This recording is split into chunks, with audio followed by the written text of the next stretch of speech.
You have to ask yourself, if the basic story that we tell ourselves is that it's all about laws and sending people to prison because they violated laws and harmed others, then how can we possibly justify sending them to a place where this is happening to them? As said by Fabi. Abuse happens in prisons every day, yet is treated as normal. The abuse is physical, as in beating people up, emotional/verbal, such as name calling, and sexual, such as rape. The abuse is not only happening between prisoners, but also between prisoners and the guards that are supposed to protect them. It is important to make changes to stop prison abuse because inmates are human, everyone deserves to be treated fairly, and some people are wrongly accused.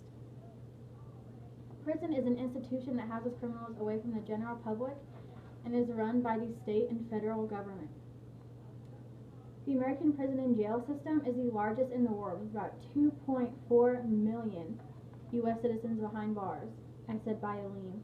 That is 25% of the world's prisoners, as said by Shocking Facts About the American Prison System.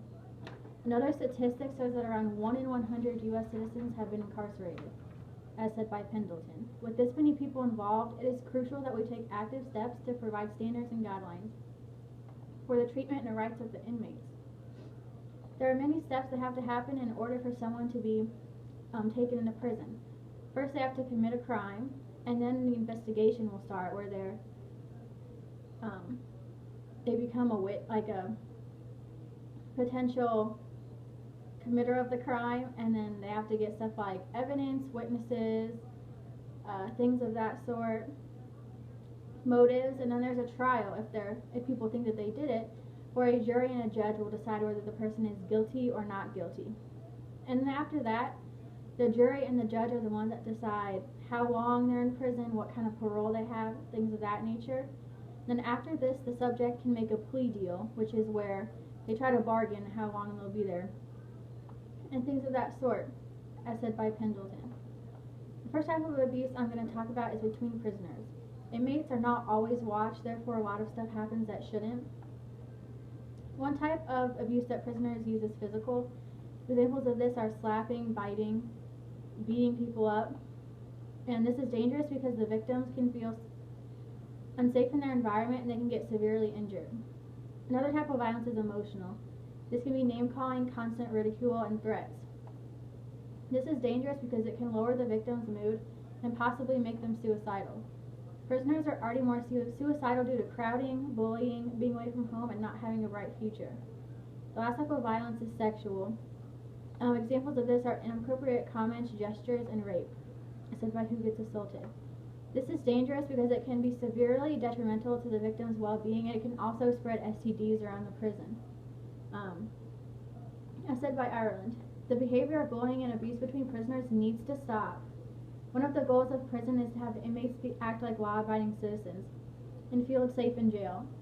And if prisoners don't get in trouble for hurting other prisoners, then they're likely going to do the same thing when they get out of jail. Prisoners need to be more closely monitored and reprimanded for acting in a violent or negative way. The second type of abuse I'd like to talk about is between prisoners and the guards.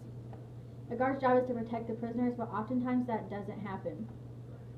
Throughout history and experimentation, researchers have found that prison guards have a tendency to be rude and hurtful to the prisoners and use their power for evil. A study called the Stanford experiment, where a college took a group of people, half of them they made prisoners, half of them they made prison guards, and they put them in a fake prison and had them act like they would. It was supposed to go on for 2 weeks, but it actually had to stop within 6 days because they were being too rude, and the prisoners were feeling just awful and getting depressed. Philip Zimbardo, the creator of the experiment, reflected on this experiment, and he said, 40 years later, the Stanford prison experiment remains among the most notable and notorious research projects ever carried out. For 6 days, half the study's participants endured cruel and dehumanizing abuse at the hands of their peers. At various times, they were taunted, stripped naked, deprived of sleep, and forced to use plastic buckets as toilets. Some of them rebelled violently, others became hysterical or withdrew into despair. As the situation descended into chaos, researchers stood by and watched until one of the colleagues finally spoke out. It has been found that about half of the sexual abuse done to inmates is done by the guards. Even worse, only about 10% is actually followed up to punishment, and 1/3 of the guards who are punished are allowed to resign so they don't have it on their record and they can go and work at another prison. It's been found, obviously, that guards don't like to report the abuse either, if they obviously do it. Physical abuse is the most prevalent kind of abuse that guards do to prisoners, such as beating them up or using weapons when it's just not necessary. And according to the Office of the Inspector General, a guard sexually assaulting a prisoner is only facing a sentence of at most a year. Not at least, at most a year, and it's only a misdemeanor. Also, it's harder for them to be punished because they're in the position of power. Many people claim that prisoners deserve to get this treatment because they did commit crimes in the past, but that's not true. Everyone has a right to be treated fairly, and then a lot of prisoners are sent to prison not for doing any kind of harmful act to other people, like, didn't hurt someone else or anything like that. They could have just been stealing or something like that, so they shouldn't have to be beaten up for it. And then everyone makes mistakes, and the abuse in prisons from guards to prisoners is unacceptable and needs to stop. As the court put it, being violently assaulted in prison is simply not part of the penalty that criminal offenders pay for their offenses against society, as said by Fathy. Prison abuse between guards and prisoners alike is wrong. The mental and physical trauma caused by the events is tremendous. From being beaten up to sexually assaulted, prisoners are not being taken care of as well as they could be. In my opinion, the government needs to crack down on the prison facilities and guards so that prisoners are more closely monitored, treated like humans, and that all incidents are reported truthfully and on time. It is important to make changes to stop prison abuse because inmates are human and everyone makes mistakes.